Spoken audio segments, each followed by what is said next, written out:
Geico presents Our Town, Season 4, a 30-minute podcast produced by Best Bark Communications, a small but fierce client-centered marketing company powered by decades of experience and well-established business networks. Geico, 15 minutes can save you 15% or more on car insurance. Now, here's your host, Andy Ockershausen. This is Our Town. It's Andy Ockershausen, and I have the pleasure today to talk to a wonderful lady who is a cop. And I use that term in admiration. She's a wonderful, wonderful example of somebody that really worked hard to get what she's got. She's the chief of police for Falls Church. Mary, Gavin, welcome to Our Town. Thank you, Andy. Thank you for that nice introduction. Well, it's so incredibly important that we try to be diversified in our life, and we try to diversify with our podcast. And we had the Chief Newsom on, we had Manger, and I said, we got to have a female because that's the right thing to do. Lo and behold, there you were with the rap. And I found you through the Washington Regional Alcohol Program, which I was one of the founders of when we started the thing 40 years ago. Can you believe that? It's been a great effort. And that rap has done a good job, Mary. RAP has done a phenomenal job. RAP saves lives. And we just had our recognition back last Friday. Yeah. You were at the breakfast. I didn't go. It's one of the most meaningful award ceremonies we have. Maggiano's. Yep. Maggiano's. And we get to celebrate as a region all of the successes of the effort in the fight against drunk driving.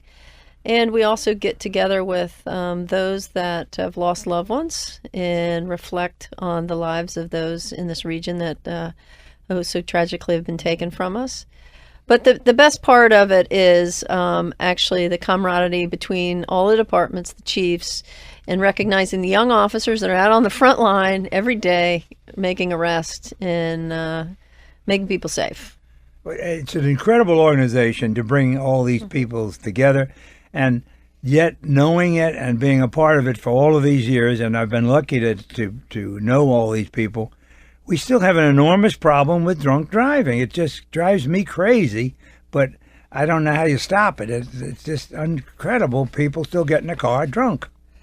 You're right. And it takes the whole town, the whole region. Everybody. And from every discipline, from the entertainment world to like Lyft has come into this, Uber has come into this, Budweiser, Miller Coors. There's a lot of entities that are involved, and that's what it takes. It takes every discipline to kind of think through what's their responsibility in driving the numbers down and creating a safety net. Mary, I'll give you a little trivia. Our first real sponsor of drunk driving was Anheuser-Busch. They jumped in it with both feet in the early 70s, and they knew what it was in their self-protection to protect themselves with this drunk driving thing. But Mary, I'm so interested in you because not only are you a female and a cop, but you're an important person. You're a chief of police, and you also served in other jurisdictions, so you really have an overview of our town, and I think that's fortunate. You went to school here. You went to grammar school and high school, correct? In Virginia. I did. I grew up in Fairfax County, born at Fairfax Hospital, and raised in Fairfax County. Most of my family at the time, my extended family and cousins were all in Arlington. My parents grew up in Washington, D.C. They're both Washingtonians, which is kind of unusual. So I'm very much a part of this whole region. You certainly are. Yeah. And in your service in the department, before Falls Church, you were in Arlington, which was people that aren't really familiar with the suburbs still think it's part of Fairfax, and that Falls Church is part of Arlington. So it's all mixed up, but you have many jurisdictions out there. So working together is very important. I'm sure of that. Absolutely. Growing up in this profession in Arlington was it was a pleasure, but it was a real honor. I mean, Arlington's police department is one of the top departments, I believe, in this region, if not nation. One of the first accredited departments in this nation. I proudly served in Arlington for 22 years and had a variety of opportunities and assignments. From Midnight Patrol is where I started, to going up through the chain of command and worked a lot in the school systems, worked with the officers in the school as a supervisor, and then went to criminal investigations. And then finally I landed in vice narcotics as my last assignment there. And after 22 years, I was actually approached to apply for the Falls Church deputy chief You were recruited, position. Mary, and I say why. Well, You had experience. That's what they needed in Falls Church. Well, thanks, Andy. I was very grateful for the call, and I'm sure. And so I applied, and obviously I took the position as a deputy chief over there in 2007, and it was absolutely challenging times for me. How big a jurisdiction is Falls Church compared to Arlington? It's not as big as Arlington, of course. Yeah, But, everything about what is it, Falls. 100,000 in Falls Church? No. Everything in Falls, Arlington County is probably around 275,000 people. Right. And Arlington is about 26.2 square miles. Well, everything about Falls Church is a tenth of the size of Arlington. I see. So it's 2.4 square miles. The budget's about a tenth of the size. Everything's about the tenth of the size. It's almost as if it's a beat. Like in police beats, in police talk, it would be like a beat in Arlington. But it's very diverse. It's very dense. It's a beautiful community. It's got all the problems that everybody else had. You have traffic problems. Yes, I know that. I see that a lot of times on 66 because Falls Church is always a stopper going through there, and a State Theater. And when I grew up, State Theater, nobody went there because it was too far out in the woods. Nobody said going to go there. Now it's Champions, all of your places over there. Falls Church has got a little bit of everything. It's got, like you say, it's bordered by some interstates with 66. It's got some main thoroughfares with what would be Lee Highway in Arlington and Washington Street in Falls Church. The State Theater is an institution, a staple in the community that keeps thriving. It brings all kinds of concerts to us, It used to be a movie theater, period, when I know. But as I said, it was too far out, so we never went there. So I'm talking to Mary Gavin about being the chief of police of Falls Church, and I would say that that's quite an honor. And we're going to talk about that, but I want to go back and talk about your where did you learn all these skills? And we talk about our town. This is Andy Ockershausen. We'll be right back.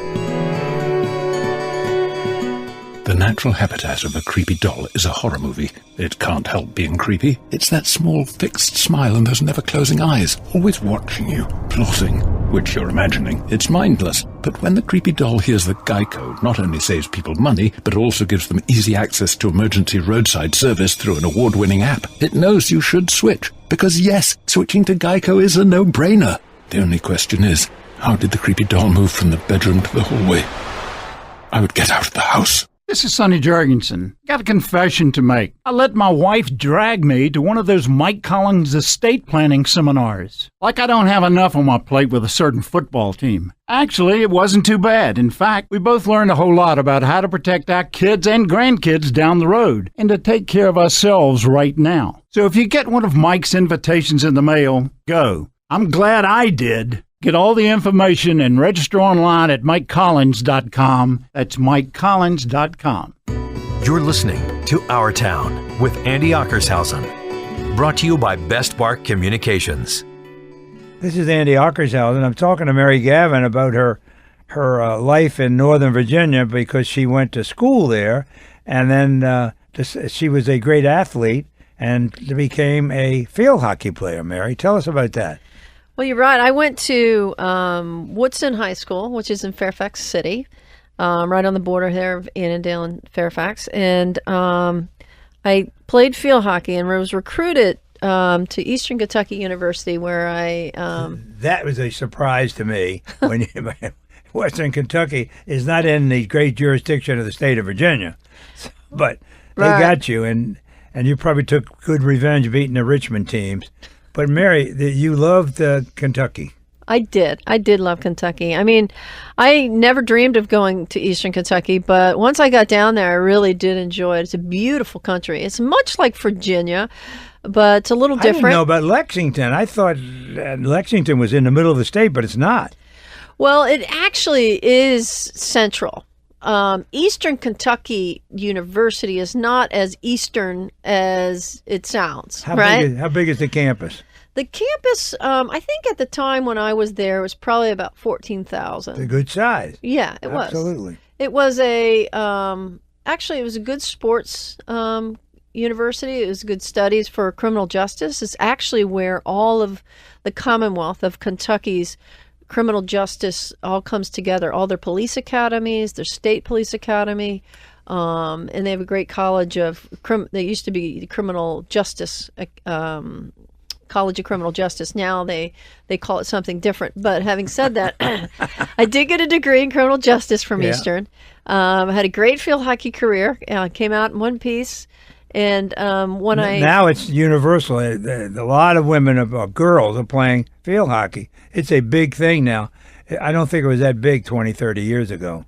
I've been reading about it all the time now. Well, it was actually competitive probably with soccer back in the time. And soccer wasn't as big then. But now you've got lacrosse, you've got soccer, you've got field hockey, a lot of options for girls, which is an awesome I think thing. that's great. It is. Title IX has done a lot of that, and it's Four Seas University to take a look at their female attendees and plan for them. And I think that's been great for everybody, for men as well as women. It is. Title IX has brought a lot of things to light. And I recall when I was in Kentucky in the 80s that we were actually interviewed in regards to the equality on Title IX issues versus the women taking vans to games versus the men taking either planes or buses. You know, we eating box lunches versus the men going to restaurants. So there were a lot of those little issues that were going on at the time, and we were being interviewed about it. You know, I love sports of all kinds. And so I love to see the promotion of any sport, but particularly women in college that have the opportunity that I did to go to college and to have it paid for based on your extra curricular. Which you've been doing for men for 200 or 300 years. Right. They finally recognized that women deserve that. Yeah, we were very fortunate. I felt very fortunate for the opportunity, and I jumped on it. Well, took full that advantage led you of it. to come back here. After you graduated, you came back to the area, and you went to Arlington, or did they come after you? Well, I came back to this area because I love this area. Your mom and dad were here? My mom and dad, my family were here. I came back actually, and I worked just about 2-3 weeks at Magruder's, if you remember Magruder's, and I was a cashier at Magruder's for a period of time. On Connecticut Avenue? No, I was out in Camp Washington in Fairfax. And so at the time I was applying for Arlington Police and a couple other jurisdictions. Arlington picked me up first, and I kind of fast-tracked through the Arlington process, and I became an Arlington police officer. It wasn't one of these things I aspired to be all my life, but once I got into the profession, I tell you, I loved it. It's like the front seat of life. That's a great experience. Front seat of life. That's a good point. You see it all. You see it all. You see people at their very best. You see a lot of people at their very worst. But the camaraderie within the profession is very real and genuine. I know it's a profession in crisis right now and needs some significant change, and but I will tell you, there's so many good people working on that and for criminal justice reform, and Arlington now is going through a huge expansion, which you're going to feel in Falls Church, inevitable, this whole thing that's happening. But you were recruited by Falls Church. They came after you, and I can see why. I got a call from from somebody from Falls Church when they had an opening back in 2007 for deputy chief, and they asked me if I would want to apply. Were you a sergeant by then? I was a captain in Arlington in the vice narcotics unit. Yeah, and so I hemmed and hawed about it a little bit because I really loved Arlington, and things just fell into place. And when people call and ask, you have to listen. So I did, and I listened, but my heartstrings are still tugging towards Arlington, and so I went through the process, and I decided to take a leap of faith, and I did. And I never look back. I mean, it's a great opportunity. I've had 2 really good departments that I've worked for. So I applied with Falls Church in 2007 and became their deputy chief. And it was kind of a soft landing as to how to come into a department because, you know, probably knew anybody there that you did in Arlington. I knew quite a few, but I didn't know any of the issues. So I kind of went at things, what was the best way or what's the fairest, you know, as to what's before me. And there are always issues. There's always issues. There's always issues. So I know I brought probably a little diversity in the fact that I was a female into their command staff. It's high ranks. I mean, that's so attractive because you are attractive, but you're an athlete and it shows, and they recognize your talent. That's why they hired you. Well, thank you. I really did. I had a great opportunity because I had a chief that actually ran the department, but yet at the same time was very supportive of the things that we were to change. Mm-hmm. We're trying to make significant change within the department in terms of the way we operate at things. Well, not only are you a fresh face, but you're a fresh voice, and you bring ideas to another department. That's diversity of ability, and that was important too to Falls Church. It was. I would say back in that time, that's exactly what anyone needs. They need outside view of what's really going on, and somebody that doesn't have a background to maybe some former issues. So you just kind of take things as they come and you treat it as fairly as you can based on what's before you, the evidence before you, and or the general orders that drive your practices. And so it was a great time. There was obviously some challenges. The chief was Harry Wrightsey at the time. He was very supportive. And then me and Harry worked together for 5 years, and I was promoted to chief there soon after. And again, what a wonderful thing for the county and for you, and it all worked out well. They couldn't have hired somebody from Poughkeepsie, New York, to come and take that job because you knew the territory. You may not have known all the nuances, but you knew Northern Virginia. You knew the people. They all look alike in Northern Virginia. I mean, Falls Church has always been diverse, like Arlington. Yeah, you were ideal. I didn't think of it then that way, but right now, as you reflect back at the opportunities that I've had, you know, I have family that had grown up in Falls Church. Even my mother went to St. James as a young lady. And so I did. I know the area. Most importantly, you know, in Northern Virginia, we have this great group of chiefs that we meet like once a month and we talk about issues because we really have seamless borders when it comes to issues. There's no gates there. You drive back and forth. You don't know where you are sometimes. And with that, a small jurisdiction within the Beltway, probably one of the smallest, if not the smallest jurisdiction within the Northern Virginia Beltway, I depend on my partners. And there are times they depend on me, very few, but I depend on them a lot more, in particular in crisis. And actually, if I need something that's exact or specialized. Because oftentimes in a small jurisdiction, you have less number of people and they're less specialized. You're more generalist. So when I need something very specific, I reach out to my friends in Arlington, who I know very well, and my friends in Fairfax. And, Alexandria? Alexandria. You're all in the same boat. We are. And we are all in the same boat every month together. We train together. Our academies are all together, so we have like practices. We have we don't have unique jurisdictions, but we have the same mission and we have the same best practices. So it's take care of your people. Yep, that's what it is. Number one. This has been Andy Ockershaven with a wonderful conversation with the great Chief of Police, Mary Gavin. Hi, I'm Charles Mann. For athletes like me, playing every down in a pro game is like getting in a car accident. After years of playing football in Washington, my body is broken. I've had countless surgeries and joint replacements. I've been looking for a non-surgical treatment since I ended my career. I heard a radio ad for a seminar about alternative treatment. It's called regenerative medicine, which stimulates your own body to heal and repair itself. No surgery, no more pain. That got my attention. I went to a seminar to learn firsthand all about it. Now you too can benefit and receive this treatment. This is the same procedure that pro athletes use to quickly and effectively recover from injury. If you're looking to eliminate your pain and arthritis, or if you thought surgery was your only option, take the first step like I did.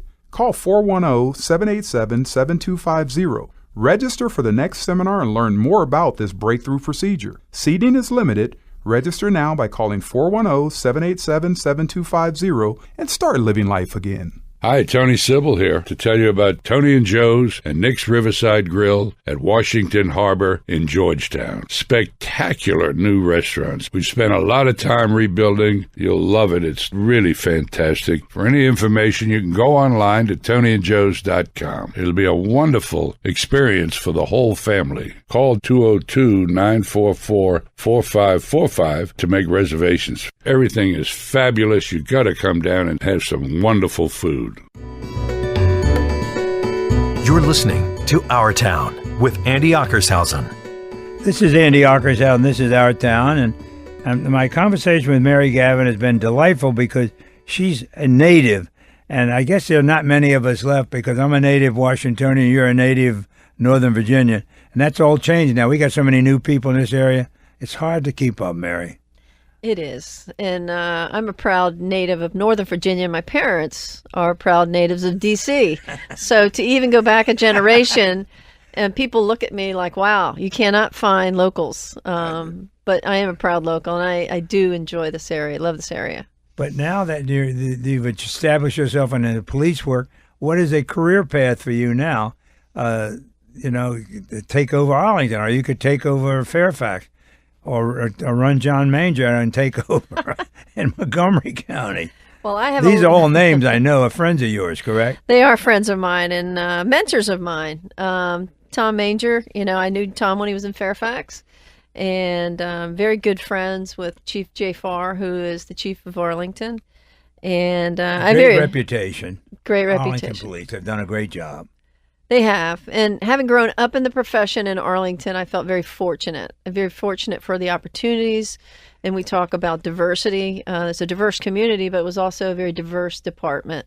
There were a lot of women there when I got there in 1986. So I had women to be mentored by. I had a lot of men to be mentored by. And the community was very diverse. We had diversity in socioeconomic, lots of different ethnicities. It was just a lot of opportunity. And so I spent 22 really good years in Arlington and had a lot of different, a variety of assignments. You saw it grow up, actually, with the Metro explosion, which Metro was going to bring wherever it went. Mm-hmm. And the people smart enough in the real estate world in Arlington made a killing getting close to where Metro was going to open. And that's all progress. And now it's going to be doubled down with this big happening. And what do they call it, National Landing in Arlington County? Instead of Crystal City, it's National Landing. Yes, I think with the acquisition of H2Q, the Amazon headquarters, that they're going to explode in terms of Crystal City. I've heard that they're going to try and change the name to National Landing. Yeah. But, there'll be a lot of economic development down by the airport, the hotels, Route 1, which is in Crystal City. There's just an abundance of things that Amazon will bring to this area. And we've already felt through conversation, I guess, and announcement, the excitement of it all. But I guess the reality of the build-out will probably come in the next 5 to 10 years, I would imagine. Well, it's going to affect Falls Church. You cannot avoid it. I mean, even if you wanted to, but you don't want to avoid it. Now, your city manager, I'm sure, is beating his chops to get some of that money into your territory. What is it? Wayne Shields, he's your city manager. Now, does Arlington have a city manager like Falls Church does? Alexandria has a city manager, too. They do. Arlington has a county manager, and they have a county board. And, the city of Falls Church, yes, they have a city manager and a council of 7. And then they also have a school board. And you're right. The economic boom of Falls Church is something that, in every jurisdiction, police chiefs keep a steady eye on, because not is it only about crime, it's about public safety, and it's about ensuring that the community is you're right. Traffic is always a big deal, but we too, like many of the other jurisdictions, reap the many benefits of the metro. We have a metro on the East Falls Church, and we have a metro on the West Falls Church. So we're sandwiched between these two metro stations that provide a lot of opportunity. And speaking of which, the metro on the West Falls Church is actually going to see great growth because the high school is located right there. We're getting a new high school in the next 5 years. A new build-up. A new build-up. It's like almost a town center in and around that area. So they're looking forward to working with both. It'll be Arlington, it'll be Metro, it'll be Fairfax County. That all kind of intersects at that location. So that's going to be exciting times. And then further into the city, there's additional construction, which, the city is growing up, and more dense. And so as a police chief, my job is to strategically look at that in terms of resources and how do we provide the best service to ensure safety. Because we talked about the State Theater being that institution that's been there since you remember back in the day. And that provides a great nightlife. And so that's a lot of what keeps me up at night is how do I sustain police services for the economic development of the community? Which is inevitable. It's absolutely, because it's a beautiful community anyway. I like along Route 7, that's going to change. That's, to me, was like the ancient part of Northern Virginia, but that's going to change now. Route 7 is going to change. It's you're right, and we've got some beautiful institutions on Route 7. The Falls Church, which is what the city or town was named after. It was a township at first. Is how old is that name? The Falls Church, or the church itself, was actually George Washington went to that church, and so it's a very old institution. I would say so. Beautiful. He would come all the way from Mount Vernon to go to church there. That's a long ride. It is.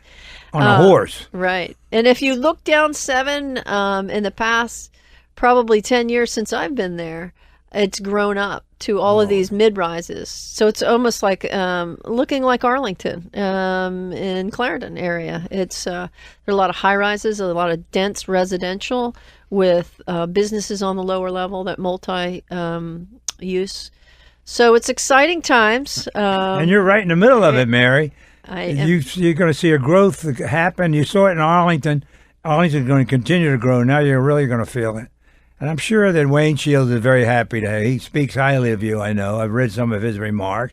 And he's your boss, so you got to, you perform well, and the boss knows it, and the council knows it. Right. Mr. Shields is very supportive. He is, he too is very excited about the economic development. He's very, very too concerned about the public safety and ensuring that we can stay up with the times. As far as council, they've been working very hard, working with economic development and planning and all the engineers in the community, trying to, what's the right mix for the city and trying to grow smartly. But it's coming fast. Well, Mary, all I can say is the Falls Church and the people of Falls Church are very fortunate to have you and your background, because you had the great training to watch Arlington. What happened at Arlington? Now you're going to see the same thing at Falls Church, and they are very happy to have you. I know that, and I hope your happiness means you're going to stay for a while. Somebody's going to try to recruit you. It's inevitable. They got Kathy Lanier in the NFL. Who knows? Maybe they'll get you in the AFL or something. Well, I could tell you, I did learn a lot from Arlington. I learned a lot through my career based on, like you said, the development of a community and how do you marry a business community with a residential community, and what does that mean for public safety? I learned a lot in Arlington, particularly Clarendon.